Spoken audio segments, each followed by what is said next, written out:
आप सभी वेद विज्ञों तथा वेद विज्ञान के अध्येताओं, मैं आपके आपा सलीलम की सब भ्रांतियां दूर कर दूंगा। अभी जो भ्रांतियां उपस्थित हुई है, आपा और मेरा तो चित्र आई नहीं रहा।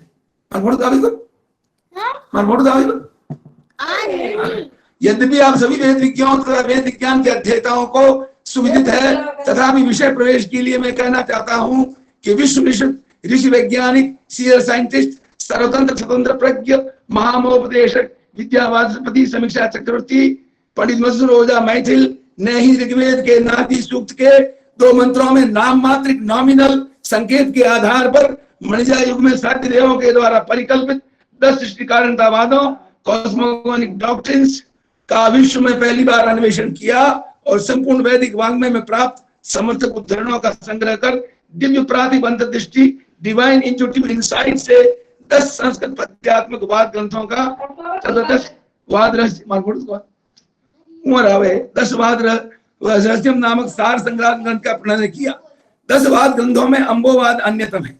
20वीं शताब्दी के धुरंधर वेद विज्ञान विदों में जो विद्वान 10 वाद ग्रंथों से सर्वाधिक प्रभावित और मंत्र मुग्ध हुआ, वे थे वेद वाचस्पति पंडित मोतीलाल शास्त्री के अनन्य श्रद्धावान शिष्य प्रोफेसर डॉक्टर वासुदेव अग्रवाल, जिन्होंने पंडित ओझा जी के ब्रह्म सिद्धांत के प्रिफेस तथा वैदिक लेक्चर्स नामक ग्रंथ के में 10 वादों का सारांश प्रस्तुत किया तथा नास्ति सूक्त के अद्यतन अप टू डेट समालोचनात्मक संस्करण में मंत्रों की अंग्रेजी व्याख्या में 10 वादों का निरूपण किया। उन्होंने अम्बोवाद के विषय में कहा है, the अम्बोवाद was an important Vedic doctrine in which the waters were conceived as the primeval source of all creation. Ambas, Apah, Salyam, Samudra, Ritam, all these were regarded more or less as synonymous concepts and described with great elaboration in the mantra. अध्यक्षीय वक्तव्य के लेखन से पहले 20 दिन तक अम्बोवाद तथा संबंधित वेद विज्ञान के आपों में जगत में निमग्न रहने के पश्चात परम गुरु पंडित ओझा जी की दिव्य कृपा से अचानक के प्रेरणा प्राप्त हुई कि मुझे उनके द्वारा संस्कृत में रचित तथा उन्हीं के द्वारा हिंदी में अनुदित प्राचीन विश्व विद्या weather old ancient weather science से संबंधित ग्रंथ कादम्बनी की हिंदी भूमिका पढ़नी चाहिए। यह तो आप सभी विद्वानों को ज्ञाति है कि सृष्टि विषयक वैदिक सिद्धांतवाद में उप सिद्धांत कॉरलरी अथवा अंगीभूत सिद्धांत कॉन्स्टेंट थ्योरी के रूप में अम्बोवाद उपयुक्त है। वह कादम्बनी की भूमिका में पंडित ओझा जी द्वारा प्रतिपादित होने के कारण प्रामाणिकतम है। यह अंतर भी आपको विदित ही है कि साध्य देवताओं को तो चेतन के अधिष्ठान और ईक्षण से रहित एक संपूर्ण स्वतंत्रवाद है, जो परमेश्वरी ब्रह्मा प्रजापति द्वारा निषिद्ध होने से पूर्वक्ष भूत है। षोडशी पुरुष अथवा षोडश कल पुरुष प्रजापति से अधिष्ठित सिद्धांतवाद में अम्बोवाद या अपोवाद स्वतंत्रवाद नहीं है। साध्य देवों के पूर्वक्षभूत अम्बोवाद को समझने के लिए सिद्धांतवाद में अंतर्भूत अम्बोवाद अपोवाद के स्वरूप ज्ञान को मैं पूर्वापेक्षित प्रीरिक्विजिट मानता हूं, परंतु मैं आप उसको कादम्बनी की भूमिका से पढ़ नहीं सकता, समय नहीं है। यदि समय रहेगा, नहीं तो आप कादम्बनी की भूमिका पढ़िए, उसमें आपको सिद्धांतवाद का अपोवाद मिलेगा स्वयं मधुसूदन जी की हिंदी भाषा में, वो आप पढ़िए। ये अब मैं उसको छोड़ रहा हूं अभी समय बाद, अब मैं सीधा अम्बोवाद पर आता हूं। यह उल्लेखनीय है कि पंडित ओझा जी द्वारा निरूपित वेद संबत अम्बोवाद या अपोवाद ऐतरेय उपनिषद के अनुसार आत्मा के ईक्षण से युक्त है, जबकि साध्य द्वारा अवधारित अम्बोवाद आत्मा के ईक्षण से रहित है। प्रासंगिक रूप से यह भी विचारणीय है कि वेद संहिता के प्रमुख भाष्यकार महावैयाकरण सायणाचार्य व्याकरण से वेद विज्ञान का अर्थ नहीं होना, केवल व्याकरण शास्त्र से वेद विज्ञान का कोई अर्थ नहीं निकलना है। महावैयाकरण सायणाचार्य नास्ति सूक्त में अन्य 9 वादों सहित अम्बोवाद के निषेध का संकेत क्यों नहीं प्राप्त कर सके? वो तो प्रलय और अवान्तर प्रलय और महाप्रलय की बात कर रहे हैं। वहां तो आदि सृष्टि का वर्णन है, सृष्टि के कारण का वर्णन है। वहां कहाँ महाप्रलय, कहाँ अवान्तर प्रलय और कहाँ वो सलील अवान्तर प्रलय हो गया? ये सब मिथ्या है। वह स्थिति यह है कि वैदिक शब्दों की व्युत्पत्ति अर्थ के प्रतिपादन में पठुदम सायणाचार्य पर सजत रजस व्योम आवरण अहोरात्र अंबस आदि के निषेध के कारण ऋग्वेद की नास्ति भाष्य में अवान्तर प्रलय का वर्णन मानते हैं। अब वह प्रलय कहाँ है? सृष्टि की कारणता का प्रतिपादन है। आदि सृष्टि हुई है सलिल से कोई जो समुद्र में प्रलय होता है, फिर पृथ्वी समुद्र में चली जाती है, उस पृथ्वी की तरह यहाँ पृथ्वी की उत्पत्ति थोड़ी है। यह तो पृथ्वी की प्रथम उत्पत्ति बतलाई जा रही है। समुद्र में डूबी हुई पृथ्वी को यहाँ नहीं बतलाया जा रहा है। और तैत्तिरीय ब्राह्मण के भाष्य में वे नास्ति सूक्त में महाप्रलय का वर्णन मानते हैं। इस प्रकार एक ही नास्ति सूक्त की व्याख्या में सारणाचार्य का एकमत्य नहीं है। इसकी ओर इंगित करते हुए वेद विज्ञान रहस्यविद प्रोफेसर वासुदेव अग्रवाल ने भी कहा है, द तैत्तिरीय ब्राह्मण includes all the 7 months of the नास्ति सूक्त. Sayana's comments there are different from what he has given और द ऋग्वेद। एक ही व्यक्ति स्थिर नहीं है अपनी व्याख्या में, एक ही सूक्त की व्याख्या।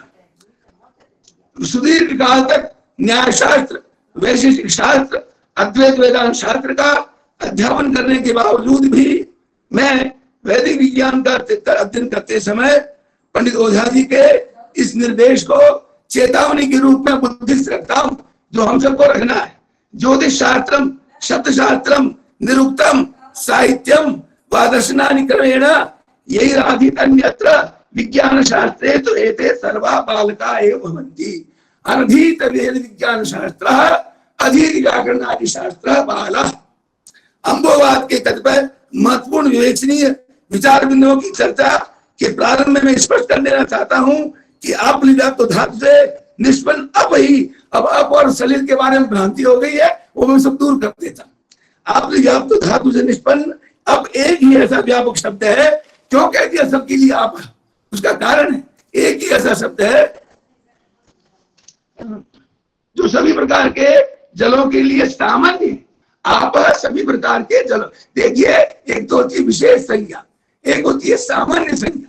तो आप सभी प्रकार के जलों की सामान्य संज्ञा है, क्योंकि उसका अर्थ आप व्याप्त हो, वो व्यापक जल के लिए प्रयुक्त है, तो सभी जल उसमें आ जाते हैं। चाहे अम्बा हो, चाहे मरीची हो, चाहे मरा हो, चाहे समुद्र के आपा हो, सब उसमें आ जाते हैं। इसलिए वो व्यापक शब्द है। हालांकि अम्बा की उत्पत्ति भी आपने से की है, लेकिन वो विशेष जल के रूप में रख दिया गया है। तो आप एक ऐसा शब्द है जो सभी जलों के लिए सामान्य संज्ञा है, ये कारण है। और लेकिन एक बात ध्यान में रखनी है कि जो अधस्ता भूलोक से नीचे और समुद्र के और पाताल में जो जल है, उनकी आपा विशेष संज्ञा भी है, उनकी सामान्य संज्ञा भी है और आपा उनकी विशेष संज्ञा है। क्योंकि आप जानते ही हैं, मैं उस बता देता हूं, समुद्र जल भी आप है।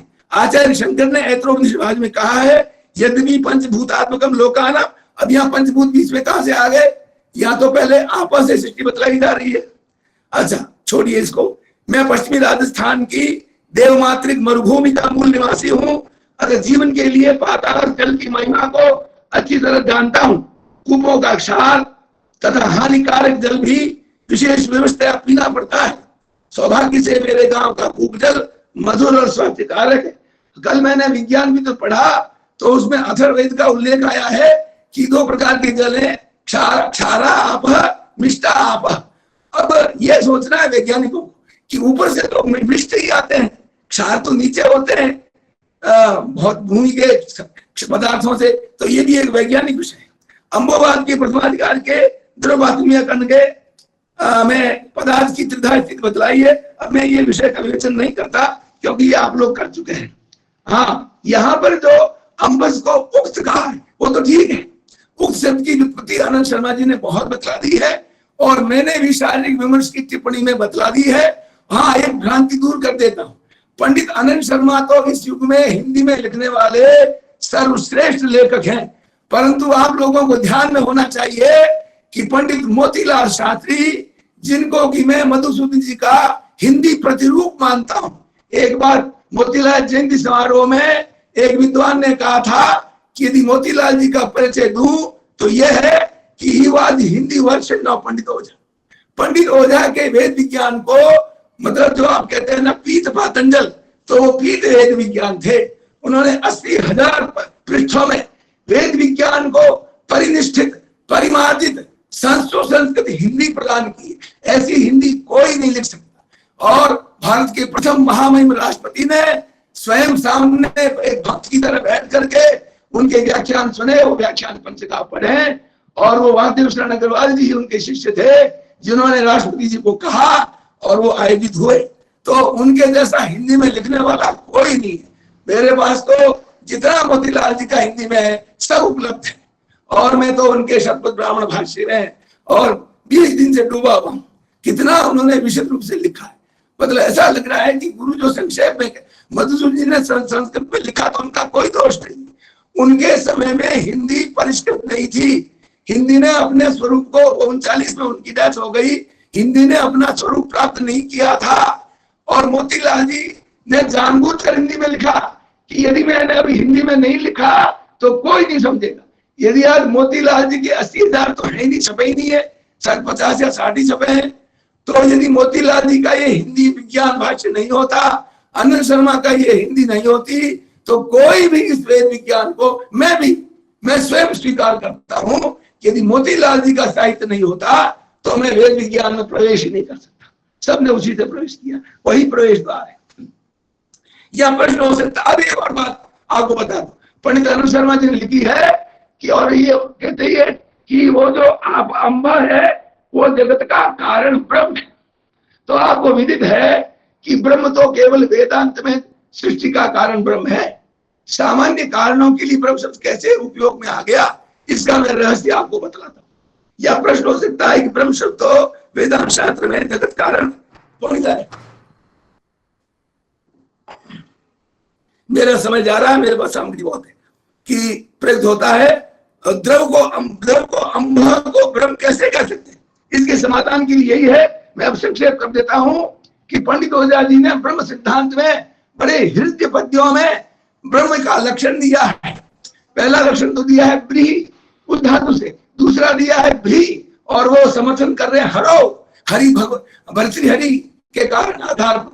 तो जो मधुसूदन जी कहते हैं कि जो ब्री धातु वाला ब्रह्मत्व है वो जागतिक कारणों में नहीं है, क्योंकि ब्री धातु का ब्री धातु से बृंगण जागतिक कारणों में नहीं है। बृंगण का अर्थ है अविकृत कारण से विश्वोत्पत्ति। तो ये जितने भी जागतिक कारण है, चाहे अम्ब हो, चाहे मिट्टी हो, चाहे कोई हो, सब विकृत होते हैं।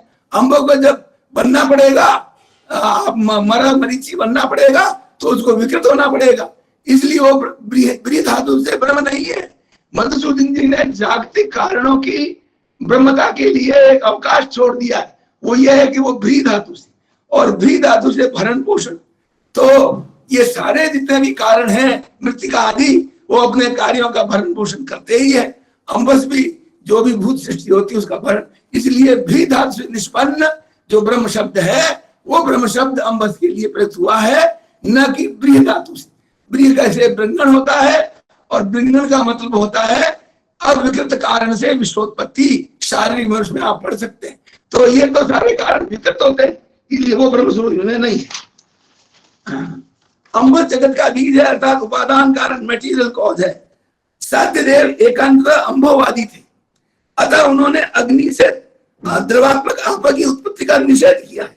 जैसा कि पंडित ओझा जी ने कहा है, अग्नि द्रवोभूत चिदाहु तद्भ्रांतम अग्नि नहीं कर। वो कहते हैं अग्नि फायर इज नथिंग, फायर कुछ नहीं है, वो तो पृथ्वी और इसके बाद में पैदा हुई है, फायर है ही नहीं। अब मैं आपको एक बहुत रहस्य की बात यह बतलाता हूँ। वो स्थिति यह है कि अग्नि से अब की उत्पत्ति तथा अब से अग्नि की उत्पत्ति भिन्न भिन्न अवस्थाओं में दोनों श्रुति सम्मत है, दोनों वैदिक मत है। पंडित ओझा जी ने सिद्धांतवाद में दोनों को माना है। जैसा कि मैं कादम्बरी की भूमिका पढ़ता तो उसमें वो लिख रहे हैं अग्निरापा, लेकिन अग्निरापा है तो वो स्वयं भू की जो प्राणाग्नि है वो अग्नि है, और जब आपा से है तो फिर अम्बा मरीची मरा, ये इसलिए समझना होगा अंतरात्मा। यह भी उल्लेखनीय है कि ऋग्वेदिक काल में चेतन से अधिष्ठित आपोवाद और अग्निवाद दोनों मत प्रचलित थे, दो मत थे। There were two opinions in the Rigvedic period। और तीसरा मत भी था रिकंसिलिएटरी, समन्वयात्मक। एक मंत्र है, आपो भूयिष्ठा इत्येको ब्रवीत अग्निर्भूयिष्ठित अन्यो ब्रवीत वर्धिन्ति बहु प्रयको अब्रीदृता वदन्ति समसाम अपिंशता। वेद विज्ञान आप देखिए दोनों मत थे। कुछ कहते हैं कि अब जगत का कारण है, कुछ कहते हैं अग्नि जगत का कारण है, और कुछ कहते हैं नहीं भाई दोनों को मान लो। मधुसूदन जी तो दोनों को ही वास्तव में मानते हैं, कोई समन्वय की बात नहीं। वेद विज्ञान रचित प्रोफेसर डॉक्टर वासुदेव शरण अग्रवाल ने वैदिक यदि अंग्रेजी लिखनी है वेद विज्ञान के लिए तो वासुदेव शरण के ग्रंथों का अध्ययन कीजिए। उन्होंने हमको वेद विज्ञान के लिए अंग्रेजी दी है, टेक्निकल टर्म्स दिए। तो आपको अशिवामी सूक्त का जो लॉन्ग विजन डार्कनेस कोई 500 पेज का तो ग्रंथ लिखा है वो पढ़ना पड़ेगा, वैदिक लेक्चर्स उनके पढ़ने पड़ेंगे। अग्रवाल नामक इस मंत्र में संकेतित विप्रतिपत्ति, there are two conflicting opinions and there is also a reconciliatory opinion। तो कितनी अच्छी अंग्रेजी में लिखते हैं। Among us the architects of the universe a controversy arose, some said water is of greater value, others said fire is of greater value, still others presenting a synthesis of these two pointed to the lightning cloud which combines both the fiery and the watery principles। जो विद्युत युक्त मेघ है उसमें water और fire दोनों principal आ जाते हैं। Thus it is the truth, their minds did the fashion the bowels of creation। साध्य देवों के मतानुसार दरवाजा आप ये तीन लोग मानते हैं, लेकिन मैं यहाँ कह ध्यान देता हूँ कि जब कोई आगे लिख रहे हैं कि द्युलोक से वो परे है अम्बा, तो जब द्युलोक से परे है तो पृथ्वी अंतरिक्ष और द्युलोक उससे ऊपर के लोक को परमेश्वर को क्यों नहीं मानते हो? वो दिवा परे तो लिख रहे हैं संभववाद में। ये अम्बवाद मेरे सामने है, जो मैंने कॉपी राष्ट्रपति सम्मान के लिए भेजी थी वो उसी से ही मैंने पढ़कर लिखा है, सहयोग की बात है। तो उन्होंने दिवा परे तो लिख रहे हैं पर वो लोग कौन सा वो नहीं लिख रहे, उनको परमेश्वर लोग स्वीकार्य नहीं है। सर्वत्र साध्यों के अनुसार आप ही सत्य है। अब यहाँ पर सत्य शब्द की एक में विशेष वो जो पाश्चात्य वेदियों को मालूम नहीं है और पाश्चात्य पद्धति से पढ़ने वाले वेदाध्यायियों को भी मालूम नहीं है कि हमारे वेद में सत्य ऋत और ऋत सत्य इनका क्या अर्थ है।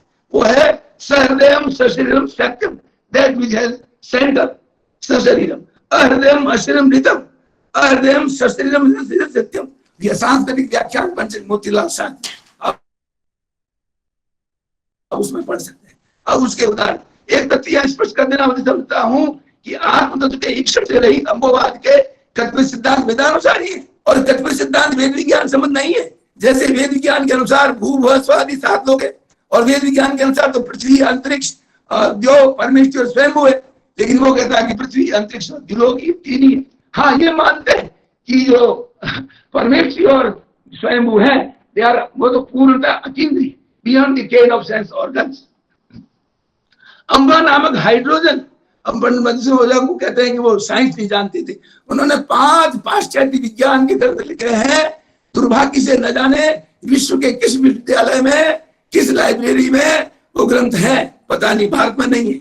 अम्बा नामक हाइड्रोजन और घोराग्नि में पवमान वायु नामक ऑक्सीजन के संयोग से अम्बा नामक हाइड्रोजन और घोराग्नि में पवमान वायु नामक ऑक्सीजन के संयोग से उत्पन्न मरीचि आदि के क्रम से भूलोक पाताल समुद्र सभी जल ऋत है, ये सब ऋत है। और स्वयं अम्बा को क्या कहा है? ऋत समुद्रम, अम्बा को ऋत समुद्र कहा है। क्यों? क्योंकि उसका कोई केंद्र नहीं है। तो ये पाताल के लोग जितने हमारे धरती पर पानी है ये ऋत है, क्योंकि इनका कोई केंद्र नहीं है। पानी का कोई आयतन घेर लेता है, उसका शरीर भी नहीं हुआ और कोई केंद्र भी नहीं है। तो ये परिभाषाएं हैं। एक इसमें निर्विशेष आत्मा शब्द आया है, लेकिन वो निर्विशेष आत्मा वेदांत का निर्विशेष आत्मा नहीं है। इनके यहाँ कोई चेतन आत्मा नहीं है, वो निर्विशेष आत्मा हमने यूज कर दिया है। और आत्मा शब्द के तो अनेक अर्थ होते हैं, शरीर अर्थ भी होता है, इसलिए वो निर्विशेष तत्व भी हो सकता है। तो इसलिए कोई उसमें भ्रांति की बात नहीं। अब समय हो गया, निर्विशेष मैंने खंडन कर दिया है। साध्य देव एक अव्यक्त तत्व को सत्य मानते हैं। वो अव्यक्त तत्व क्या होगा? वो अव्यक्त, जब उन्होंने कह दिया है कि अम्बा मरीचि मरा आप है, तो अभी जो चौकसी साहब कह रहे थे कि आपो एकदम अगर सलिल में भाषा, तो सलिल का समन्वय कैसे करेंगे आप? वो सलिल अम्बा से भी ऊपर है, जो प्राणाग्नि रूप है वो सलिल अम्बा से भी ऊपर है, और वो सलिल अम्बा से पूर्वावस्था है, मौलिका अवस्था है, उसका उल्लेख किया नहीं हुआ। हमारे नास्दी युग में जो सलिलम आया है वो उसी का ही उल्लेख कि आरंभ में सलिल था, अम्बा का भी पूर्ववर्ती। इसलिए वैदिकवाद तो अम्बोवाद भी नहीं है, सलिलवाद है वो। और उस सलिल की व्याख्या जो सायणाचार्य गतों से करते हैं, ये तो कोई भी व्याकरण शास्त्री कर सकता है। अरे क्या निम्नाभिमुख प्रवणशील जल सृष्टि के वर्षा के स्थूल जल को वो सलिल कहते हैं। वर्षा का स्थूल जल सलिल है, जो आपो एकदम अग्रे सलिल में वर्षा, जो अग्रे था वो वर्षा का जल है। उसका रहस्य पंडित ओझा जी के शिष्य मोतीलाल जी ने शतपथ ब्राह्मण में बताया है कि इला रस से युक्त है वो, इसलिए वो शरीर है, इला रस से युक्त शरीर, और शरीर से सलिल बना है, इसलिए वो एक रहस्यमय तथ्य है जो आप शतपथ ब्राह्मण भाष्य में और केनोपनिषद विज्ञान भाष्य में पढ़ सकते हैं। अब एक बात ये है कि पंडित ओझा जी या ऐतरेय उपनिषद बंद हो गया।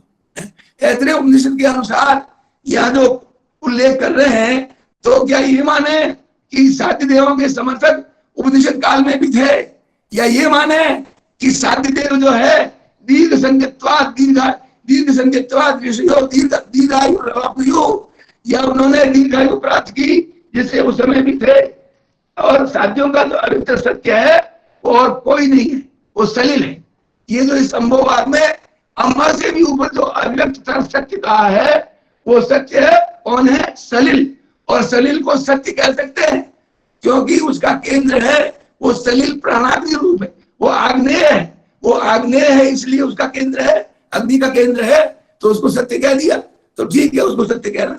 इस प्रकार के ये सब सिंबॉलिक वर्ड्स हैं, इसलिए इन सिंबॉलिक वर्ड्स का अर्थ व्याकरणिक व्युत्पत्तियों से नहीं होना है। यह उल्लेखनीय है कि स्वयं साध्यों को भी सलिल स्वीकार, वो खुद कहते हैं सलिलम पुरासी, वो खुद कहते हैं सलिल था पहले, तो जब पहले सलिल था तो कहाँ था? तुम्हारे अंबा मरीची मरा आप में तो है नहीं, तो फिर वो कहाँ था? वो अंबा से भी पहले था, जो कि नास्ति सूक्त में उल्लिखित है। अब सलिल का वेद विज्ञान संबंध मैंने आज आपको संक्षेप में बता दिया है, और मोतीलाल जी के शतपथ ब्राह्मण विज्ञान भाष्य में और केनोपनिषद भाष्य में इसको समझाया गया है। सरित इरा यस्य, इस प्रकार से उन्होंने उत्पत्ति की है, और कहते हैं वो कि अब सलिल जो है जल ही तत्व का मौलिक अवस्था, वो पूर्वावस्था जो शरीर है, शरीर का मतलब है इरा रसात्मक भाव, तो इस प्रकार का ये वैदिक रहस्यात्मक अर्थ है, वो आपके सामने मैंने रख दिया है। और इसलिए जो तैत्तिरीय उपनिषद में अग्नि रापः कहा है, वो अग्नि ये शरीर ही, उस शरीर से ही आपः, और तैत्तिरीय उपनिषद ने केवल आपः कह दिया है, तो वहां आपः शब्द का अर्थ है अंबा मरीचि मरा आपः, अन्यथा तैत्तिरीय में आपः और ये ऐतरेय में कैसे समन्वय होगा?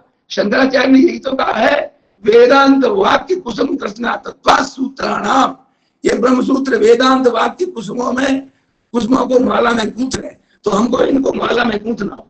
फिर एक तत्व और है, इन्होंने तो अंबा मरीचि मरा आपा माना, लेकिन तैत्तिरीय को ने कह दिया कि नहीं नहीं, ये आपा जो है मन में चला जाएगा, और श्रद्धा को मान, श्रद्धा व उन्होंने श्रद्धा को माना। अब ये श्रद्धा क्या है? यदि व्याकरण से उत्पत्ति करेंगे तो इसका कभी समझ में नहीं आएगा।